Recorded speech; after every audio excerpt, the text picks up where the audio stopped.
Merci de nous accueillir chez vous plutôt qu'à l'heure habituelle. L'adresse à la nation du chef de l'État en cette veille du 4 avril oblige. C'est parti pour le journal dont voici les titres. Grève des travailleurs de l'hôpital Abass Ndao. Ils ont paralysé la structure hospitalière ce mardi pour exiger de meilleures conditions de travail. La direction se dit prête à négocier. Les journaliers des salins du Sine Saloum déclarent la guerre à la direction de leur entreprise. La cause des conditions de travail pénibles, une surexploitation et des licenciements abusifs. Ces travailleurs étaient en sit-in devant les locaux de Walf Kaolack. Et puis Macky Sall s'adresse à la nation dans quelques minutes à la veille de la fête de l'indépendance. Un discours qui ne fait plus rêver les Sénégalais. Beaucoup d'entre eux réclament désormais du concret. Voilà pour le sommaire.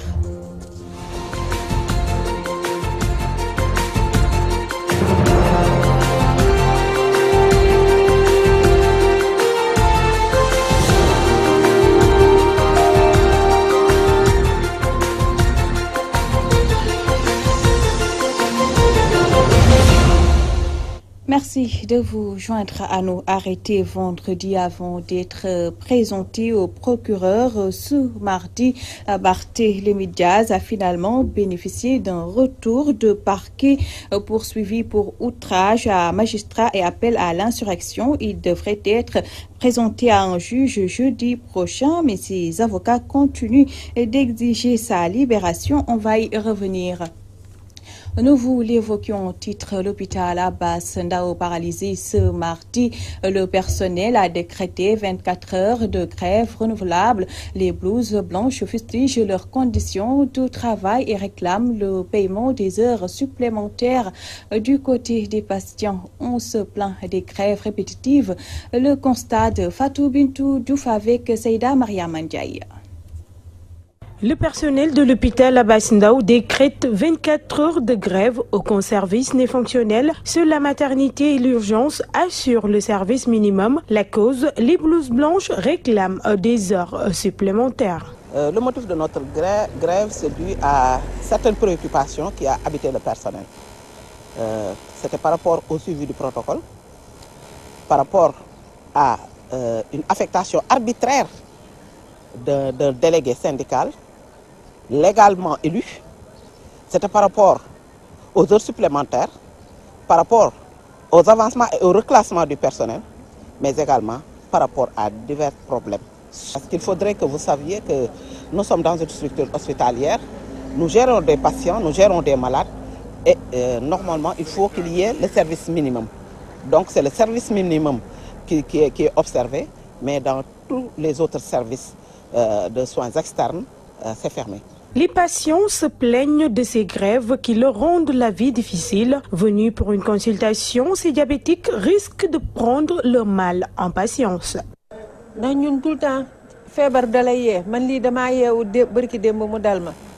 Cette situation est très difficile pour nous les patients. Je me suis réveillée à 7 heures du matin pour venir me faire consulter. Mais à ma grande surprise, je constate que le personnel est en grève. C'est vraiment déplorable. Il faut que l'État règle cette situation. Nous sommes obligés de se contenter de ce que l'on a. Moi, je rebrousse chemin tranquillement.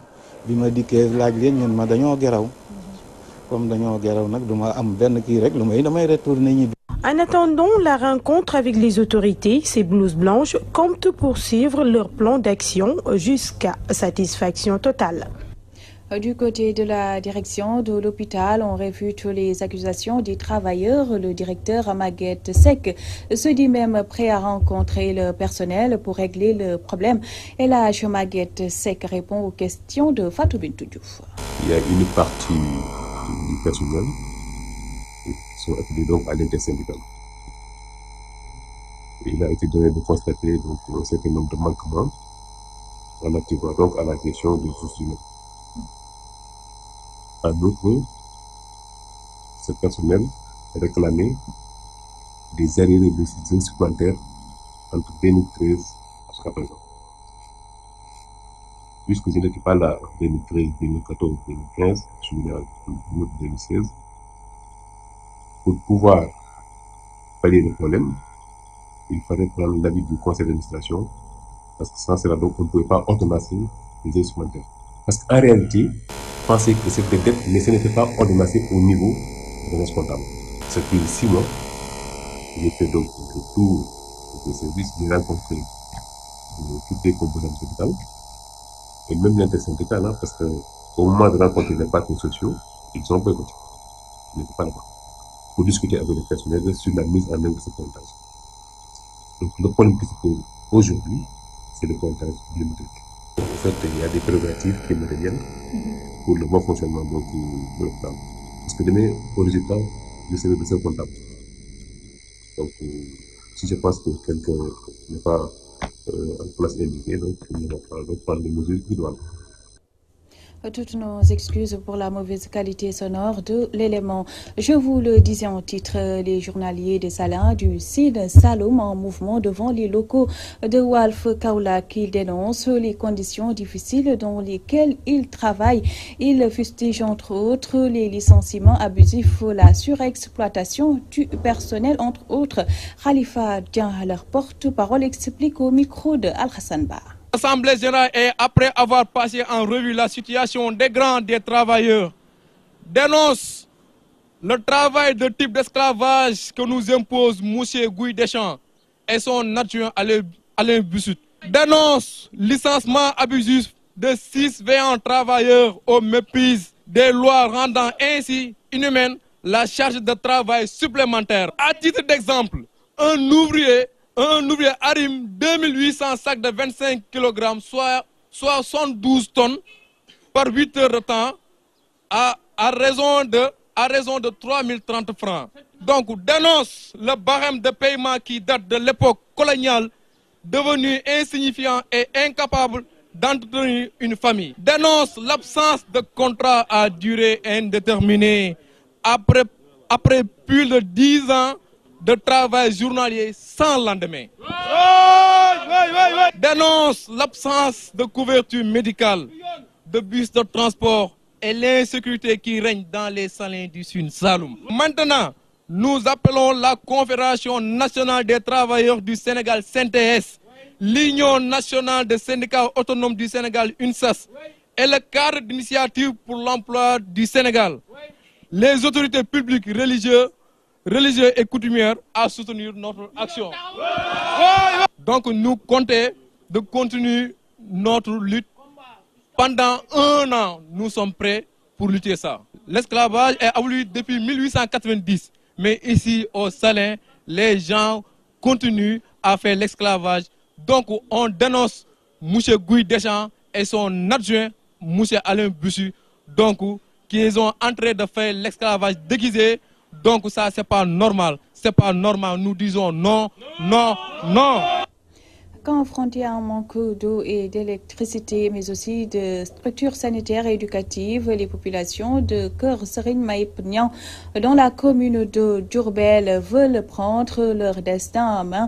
Regroupées au sein d'une association dénommée And Xeex Ndol, elles interpellent les autorités sur la difficile situation de leur quartier. Mamadou Makhtar Sarr pour plus de détails.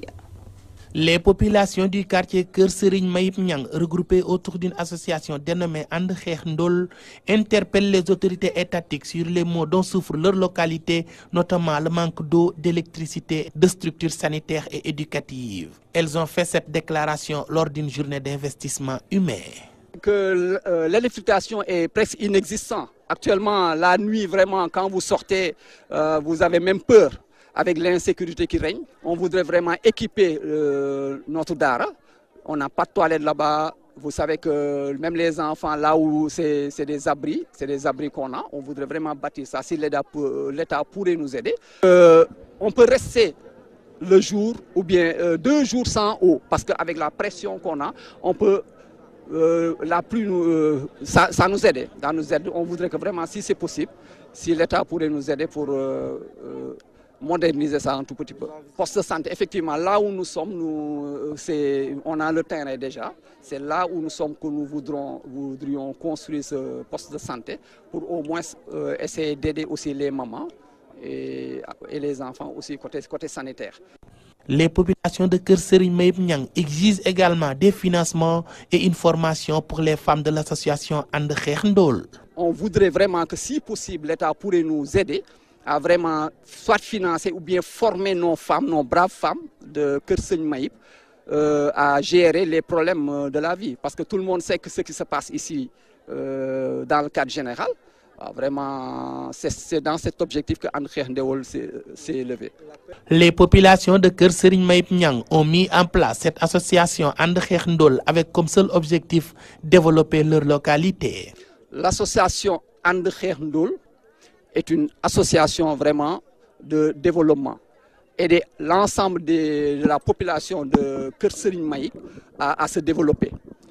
Un geste salué par Maître Ibrahima Gueye, coordonnateur du mouvement politique Dolel Askan Wi, présent lors de cette journée d'investissement humain. Aujourd'hui, il faut que les populations s'investissent. Donc c'est l'occasion de les féliciter. Donc véritablement, je salue l'initiative. Et je pense que je lance un appel aux populations de Diourbel pour que ça fasse tache d'huile. Et c'est l'occasion également de lancer un appel à tous les responsables politiques, à tous les fils de Diourbel tout simplement, donc pour qu'ils puissent participer véritablement à la réussite de ce projet. Touba Mbacké, Mamadou Makhtar Sarr pour la radio-télévision Walfadjri. Ce 4 avril, le Sénégal fête le 58e anniversaire de son indépendance. Une célébration controversée, si certains sont fiers de se souvenir de cette date symbolique. D'autres estiment que le Sénégal n'a jamais été indépendant. C'est un reportage de Djombo Mbaye. Lamine Marena, ce Sénégalais, ressent une grande fierté à chaque 4 avril, date de l'anniversaire de notre accession à l'indépendance. En 1960, je n'étais pas encore né, mais nous étions colonisés par les Français. Si on accède à l'indépendance, c'est une grande fierté pour moi. Nous savons tous à quel point nos ancêtres ont souffert à cause de cette domination française. Devenir souverain, c'est une fierté. Pourtant, certains Sénégalais jugent cette célébration vide de sens, une manifestation purement folklorique. Le Sénégal n'a jamais été indépendant, d'après ce sexagénaire. Ce 4 avril-là, c'est une manifestation culturelle. Le Sénégal est sous domination coloniale. On n'est pas indépendant, économiquement, militairement et culturellement. Il n'est pas le seul à appréhender ainsi le sens du 4 avril. Si indépendance veut dire liberté de gouverner pour son peuple, je dirais que nous ne le sommes pas dans l'économie. Tout de suite, nous voyons que les plus grandes entreprises qui gèrent les activités dans ce pays sont des activités étrangères. Ils estiment que le cordon ombilical qui nous lie à la France n'a jamais été coupé et que parmi les présidents qui se sont succédés, un seul a essayé de se soustraire à la domination française et c'est Maître Abdoulaye Wade. Pour moi, Abdoulaye Wade a été le plus consistant pour créer cette rupture définitive. Maître Abdoulaye Wade. Parce qu'il dit le Sénégal peut aller de lui-même. Nous pouvons voler de notre propre aile. Ce 4 avril, le Sénégal célèbre le 58e anniversaire de son accession à la souveraineté internationale, une indépendance ainsi controversée. La plupart des Sénégalaises disent sentir en permanence la mainmise de la France sur tous les secteurs. Et dans quelques instants, le président Macky Sall va s'adresser à la nation à l'occasion du 58e anniversaire de l'accession du Sénégal à la souveraineté internationale. Mais le discours ne fait plus rêver pour cause beaucoup de Sénégalais parlent de réchauffer et pointent du doigt les promesses jamais tenues. Un reportage signé Abdou Khoudous Diallo avec Mami Kanté. Rester dans le temps de l'élection pour répondre aux aspirations des Sénégalais, une annonce du président Macky Sall lors de son discours du 3 avril 2017, pas encore ressentie par ses citoyens croisés dans la rue. Ce que j'ai retenu des discours passés, on nous a promis des choses qui ne sont pas faites. Parce que le président nous a dit, du côté de l'agriculture, il nous a promis, du côté de l'éducation aussi, mais jusqu'à présent, on n'a rien vu. Ce ne sont que des promesses non tenues. Des promesses souvent non tenues, avec toujours presque le même discours, disent-ils, à chaque fête de l'indépendance. Pour le discours, Ça dépend. Après, il faut qu'il applique aussi. Franchement, parce qu'on n'a rien vu. Et tu parles sans pratique même. Maintenant, on a marre pour le terrorisme maintenant. Donc, on veut qu'il pratique même ça. En tout cas, lui, soucieux de la situation actuelle du pays, demande au président d'en profiter pour rappeler à l'apaisement politique. Nous attendons encore beaucoup plus de la part du président de la République, M. Macky Sall, qu'il joint les paroles à l'acte. Et donc, nous sommes à quelques jours de la fête nationale. Et donc, je pense qu'il doit faire un appel, un dialogue national à tous les partis politiques, donc qu'on s'unisse, donc qu'on parle autour d'une table pour qu'on puisse prendre des décisions d'une manière consensuelle. Ce 4 avril 2018, le Sénégal fête le 58e anniversaire de son accession à la souveraineté internationale et le 4e président est très attendu dans son discours sur la situation du pays. La commune de Ndiarème Limamoulaye a démarré ses activités pour la fête de l'indépendance autour de la promotion de la culture et de la santé. Elle a organisé une journée de consultation médicale gratuite. Cérémonie d'hommage aux acteurs culturels. Un compte rendu de Théodore Semedo. Dans le cadre de son programme dénommé Ndiarème en action, marquant la célébration des 58 ans d'accès de notre pays à l'indépendance, la municipalité de Ndiarème Limamoulaye, que dirige le maire Mamoudou Beydissé, a démarré ses festivités par la promotion de la culture et de la santé. Et les populations avaient tellement apprécié que chaque année, ils nous demandaient effectivement de faire précéder ce défilé-là de manifestations culturelles.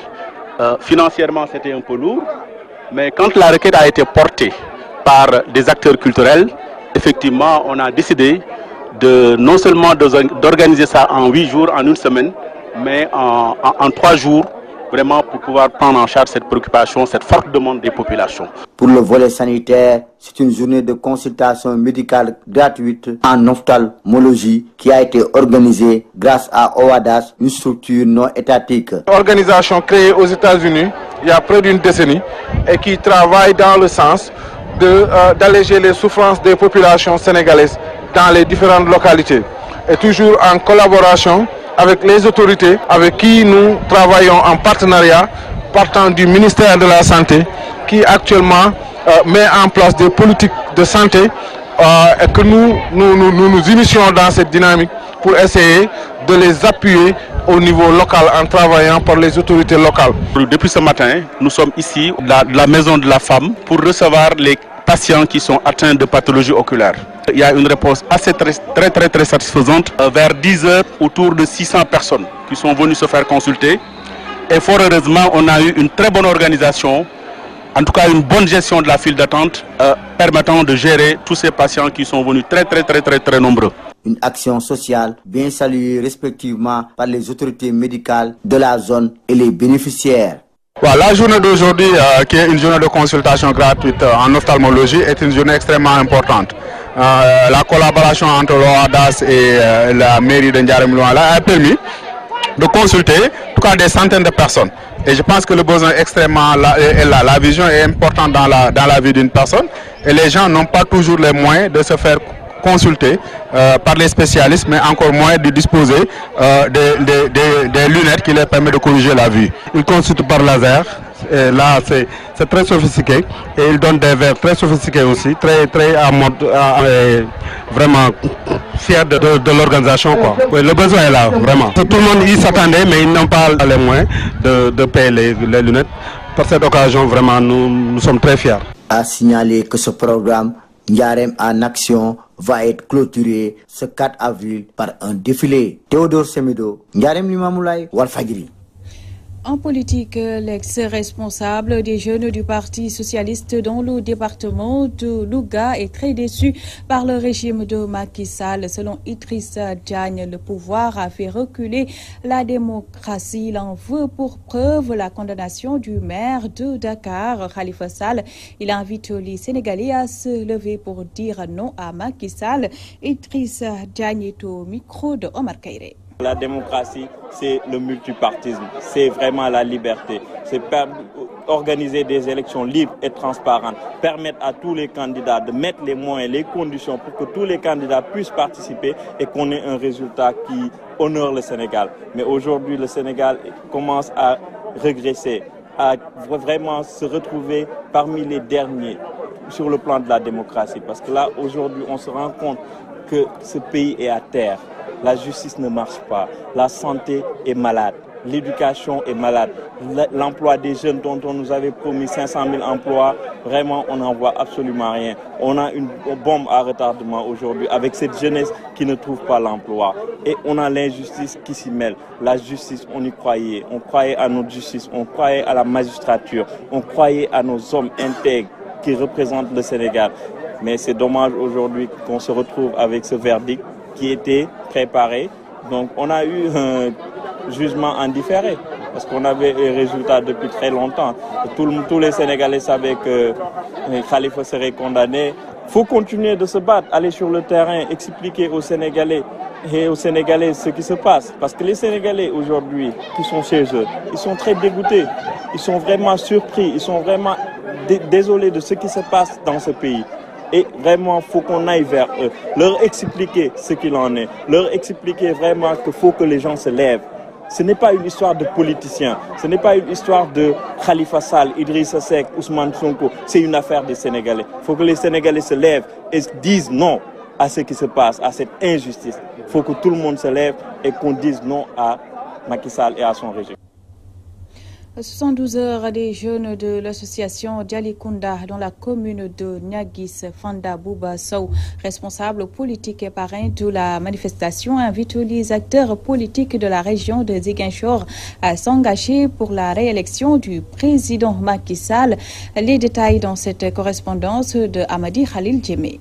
C'était à l'occasion de la cérémonie officielle lançant la deuxième édition des 72 heures initiées par des jeunes du village de Fanda, localité située dans la commune de Niaguis. Le responsable politique apériste a eu droit à un accueil chaleureux, signe selon lui de l'appropriation de la vision politique du président Macky Sall. Commune Mouyalon, qu'il y a 13 villages, je ferai tous les 13 villages pour mobiliser les gens à voter pour le président de la République au premier tour. Parce qu'avec Macky, c'est la solution.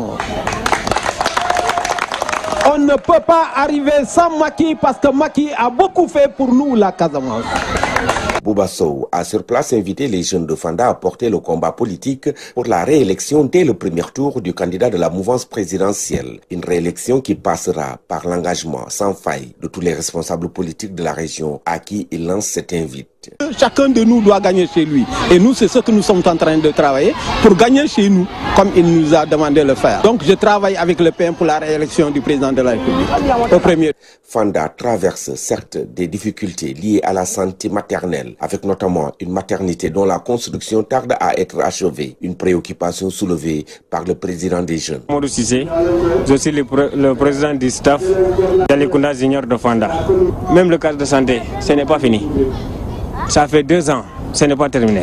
Bouba Sow a sur place tenu à rassurer, non sans s'engager à s'impliquer personnellement dans la formalisation des groupements de femmes de ce village. Il y a un retard dans la construction parce que le programme de la PNDL, c'est trop lent.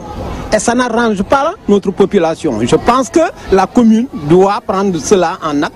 Et dès le retour des 4 avril, je poserai cette doléance et je vais voir avec mes collègues conseillers pour voir comment débloquer la situation. Ces femmes, je vais leur accompagner à trouver des documents pour pouvoir être financé. Parce que pour être financé, il faut être structuré. Dans son propos, face à cette forte mobilisation du jour, Bouba Sow a dressé un bilan à mi-parcours pour se vanter des réalisations du président Macky Sall depuis son accession au pouvoir, avec notamment des programmes révolutionnaires tels que le PUDC, le Puma, entre autres.